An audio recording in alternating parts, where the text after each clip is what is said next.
Alright you guys, I've got a bunch of exciting news, as well as a genuine concern that my game is turning into a 2D Minecraft. But don't worry about that, it won't be a problem. I'm starting off this devlog with what I think to be one of the best and coolest feature I want in my dream game, that is, farming. Someone asked me in the comments to make this game a little more original and I delivered. Farming is a great component for sandbox/RPG games, and it's just that chill part of a gameplay I think everyone should experience. Just watching your plants grow as you peacefully accomplish other tasks. As of now, you can only farm in these dirt patches. The way I handle making farmable tiles is basically check if the tile you're clicking on is a dirt patch or not. If it's a dirt patch, then make a farmable tile. If it isn't, whatever, don't mind, didn't ask plus ratio. Then, when you have a farmed tile, you can click on one with a seed. You don't actually place the seed though. You place an invisible area that checks if the tile is farmable or not. And if it is, the very seed you were holding will be placed.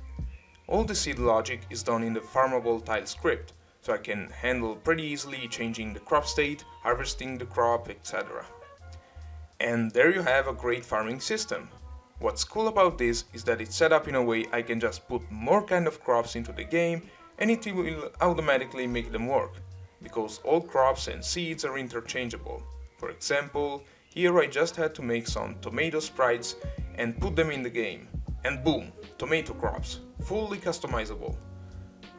But as you can see here, I had to battle through some bugs. For example, crop states not working as they should and totally messed up Z indexes.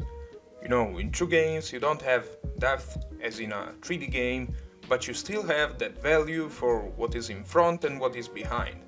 That of the Z index was a tremendously difficult task for me, because you have to account for lots of scenarios. What if I'm standing behind the crop, but there's also a tree behind and an enemy passes behind the tree, so the tree should be over the enemy, but still behind me and the crops, and it was a huge headache.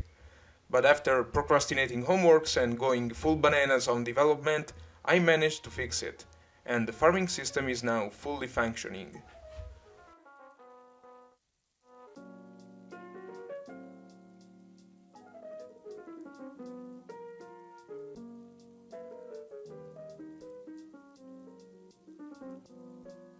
Another feature I couldn't wait to implement was a crafting table, and I had to come up with the crafting logic by myself, since I followed the tutorial to make the inventory and the hotbar and was left without any guidance after finishing it. My first approach was very primitive and junky. For anyone that understands a bit of Godot, it should be clear that this is just absolute crap.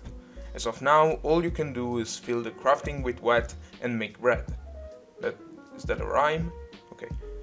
There is not even any logic to subtract recipe ingredients or the crafting result.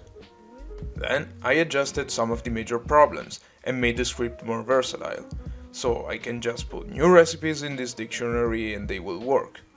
But there's a really huge problem, not with the crafting table itself, but with the way I pick items from the hotbar and the inventory. As of now, there is no way for me to split quantities or distribute them. All I can do is pick all of the items. This problem alone made my head explode, but the solution was way easier than I thought. I just needed to get creative with what I had. And boom, now we can split quantities by left clicking and you can pick the whole stack of items if you left click while holding shift. Now the crafting is much easier and varied. I guess that's it for this video. As you might know, I'm planning on releasing this game on Steam, so show your support, leave a like, leave a comment, tell me what you think about this game, give me some feedback, and maybe subscribe. If you don't, that's okay, I'm not a cop.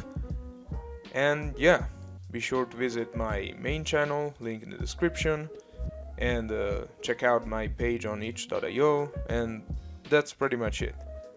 See you later guys, in the next devlog.